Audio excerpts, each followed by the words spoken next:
अस्सलाम वालेकुम। उम्मीद करती हूँ आप सब खैरियत से होंगे। हम अपनी एक नई वीडियो के साथ एक नए सेक्शन के साथ लेके आ गए हैं और यहाँ पर हम अपने सेक्शन को मुस्लिम फैमिली लॉज ऑर्डिनेंस 1961 के एक सेक्शन 7 को डिस्कस करना चाह रहे हैं, जो आजकल हमारे काफ़ी ज़्यादा सोसाइटी में बड़ी तेज़ी से जो है वो जारी है। सेक्शन 7 हमें ये कह रहा है मुस्लिम फैमिली लॉज ऑर्डिनेंस 1961 का तलाक, डिवोर्स बाय हस्बैंड। अब इसके ऊपर हम थोड़ा सा डिस्कस कर लेते हैं चीज़ों को कि एक हस्बैंड जब तलाक देता है लीगली तो उसके लिए उसके पास क्या क्या प्रोसीजर है, क्या स्टेप्स हैं। तो सबसे पहले वेन एवर कि जब हम लोग इस चीज़ को कर लेते हैं कि हमने अपनी बेगम को, बीवी को तलाक देनी है, एक खामन जब ये सोचता है तो वो सबसे पहले एक नोटिस तैयार करता है, एक रिटन फॉर्म में नोटिस बनाता है तलाक के बाबत, जिसको आप अपने एक स्टाम्प पेपर पे लिखते हैं। इन चीज़ों को भी हम अपनी एक और वीडियो में बाकायदा पूरी डिटेल के साथ डिस्कस करेंगे कि कितने का स्टाम्प पेपर हो, किस तरह से बनाएं, उसमें क्या चीज़ें आपने डालनी हैं और क्या चीज़ें लीगली लेके चलेंगे जो मुनासबत रखती होंगी तलाक के हवाले से। तो इसके अंदर कुछ ऐसा है कि तलाक इफ़ेक्टिव सर्टिफिकेट आजकल की रिक्वायरमेंट है, ज़रूरी होती है। बताने के लिए कि तलाक इफ़ेक्टिव है या नहीं, हमें यूनियन काउंसिल से एक सर्टिफिकेट लेना पड़ता है और वो सर्टिफिकेट लेने के लिए अब हमें क्या करना पड़ता है कि सबसे पहले मर्द खामंद अपने एंड से एक नोटिस लिखता है स्टाम्प पेपर के ऊपर और उसमें वो बाकायदा बयान करता है कि वो इस औरत को नहीं रखना चाहता, उसकी जो भी मामलात हैं वो उसको हम उसमें थोड़ा सा बयान कर देते हैं कि क्या वजूहात हैं और वो नोटिस हम यूनियन काउंसिल में ओरिजिनल नोटिस जो हमने स्टाम्प पेपर पे लिखा है वो जमा करवा देते हैं। उसके बाद उसी नोटिस की एक कॉपी आप उसको अपनी बीवी को, जिसको हमने छोड़ने का इरादा किया है, उसको हम सेंड कर देते हैं। वो थ्रू टीसीएस कर सकते हैं या अगर हमारे पास टीसीएस वगैरह की सहूलत नहीं में पेश आ रही है, नहीं कर पा रहे हैं, तो उसका एक और तरीका ये होता है कि आप उसकी कॉपी, उसकी तस्वीर व्हाट्सएप के ज़रिए उसको फॉरवर्ड कर देते हैं। यानी हमने उसको इंटीमेशन दे दिया कि आज की डेट से हमने तुम्हें डिवोर्स फॉरवर्ड कर दिया। उसके बाद आपके पास सेकंड स्टेप ये आ जाता है कि जो यूनियन काउंसिल है, जब उसके ऊपर ये पास ड्यूटी आ जाती है कि अब आपके उनके पास एक तलाक का नोटिस आ गया, तो उनकी ड्यूटीज़ में शामिल हो जाता है कि अब वो उनके लिए एक रिकॉन्सिलिएशन के लिए आर्बिट्रेशन कायम करें। उसके लिए 90 डेज़ का टाइम होता है दोनों के पास, मियाँ बीवी के पास, लड़की और लड़के के पास, कि वो उन 90 डेज़ के अंदर उनकी रिकन्सिलिएशन की तरफ लेकर आए। और अगर तो ये रिकन्सिलिएशन हो जाती है तो फिर ये तलाक ज़ाया हो जाएगी, ज़ाइल हो जाएगी, नल एंड वॉइड हो जाएगा वो नोटिस। वो दोनों वापस से अपनी ज़िंदगी को कंटिन्यू कर सकेंगे। लेकिन अगर दूसरी सूरत में देखें कि ये रिकन्सिलिएशन विद इन 90 डेज़ नहीं हो पा रही है, तो उन दोनों के लिए तलाक इफ़ेक्टिव हो जाएगी और उसके बाद फिर यूनियन काउंसिल का जवाब ये होगा कि वो उनको एक तलाक इफ़ेक्टिव सर्टिफिकेट जारी कर दें, जिसको लेकर वो आगे अपने जितनी भी मांगे मज़ीद कार्रवाई है उसके अंदर उनको आसानी पेश आ जाए, औरत के लिए भी और मर्द के लिए भी। दूसरी इसमें एक बात आपको जो बता दी जाए साथ साथ कि ये तो हो गया एक सिंपल प्रोसेस कि अगर हमने तलाक देनी और इस तरह लेके चलना है, लेकिन इसके अंदर एक और चीज़ जो इम्पॉर्टेंट है, अगर औरत प्रेग्नेंट है,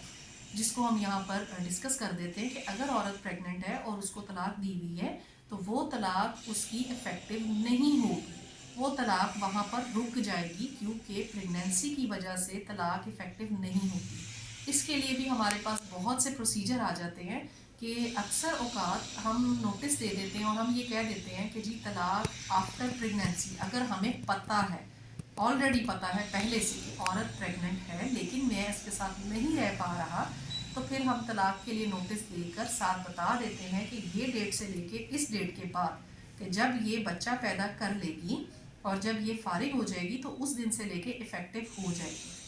वरना उस दौरान अगर हम दें और हमें नहीं पता कि ये प्रेग्नेंट है या नहीं है, तो फिर तलाक ऑटोमेटिकली कैंसिल हो जाएगी, नल एंड वॉइड हो जाएगी ड्यू टू प्रेगनेंसी। दूसरी बात मैं यहाँ पे ये डिस्कस करना चाहूँगी कि अगर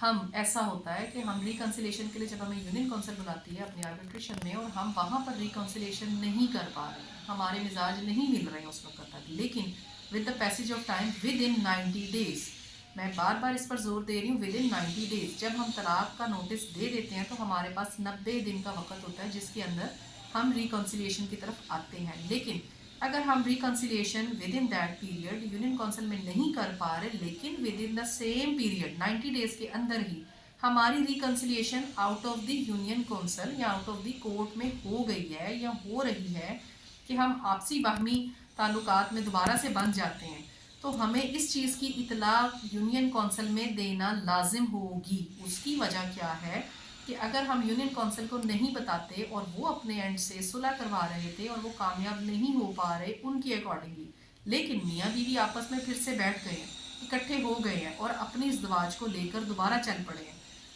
तो उस सूरत में यूनियन काउंसिल आफ्टर 90 डेज अगर उसके इल्म में नहीं है तो वो आपको एक तलाक मौसर सर्टिफिकेट जारी कर देगा, और वो तलाक मौसर सर्टिफिकेट आपके नादरा में और हर जगह पे एक रिकॉर्ड रखता होगा। उसके अकॉर्डिंग अगर कल को कोई मसला पेश आ जाता है दोबारा या कुछ भी होता है, तो ना मर्द ना औरत उस चीज़ को लेके जा पाएंगे कि हम इस्तवाज में थे और ये मसला मसाइल हो गया, या औरत अपना खर्चा या रिगार्डिंग कुछ भी ऐसा लीगल फॉर्म में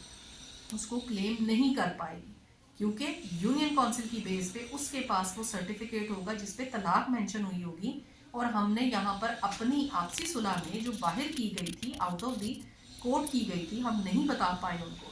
तो फिर वो अपना खर्चा या अपना कोई लीगल हक लेने की जवाज़ नहीं रखती होगी, क्योंकि वो सर्टिफिकेट इस चीज़ को डिनाई कर देगा कि ये उसकी लीगल बीवी है। तो उस चीज़ को भी पूरा करने के लिए हमारे लिए ज़रूरी होगा रिक्वायरमेंट में कि इस 90 डेज़ में अगर हम वहाँ पर सुलह नहीं करते और बाहर कर लेते हैं, तो हम जाकर यूनियन काउंसिल में इस चीज़ को बताएं, ताकि वो अपना प्रोसीजर जो तलाक सर्टिफिकेट का है जो उसने जारी करना है उसको रोक कर वो यहाँ पर बता दे, लिख दे कि अब इनकी सुलह सफाई हो गई है, वो दोनों के बयान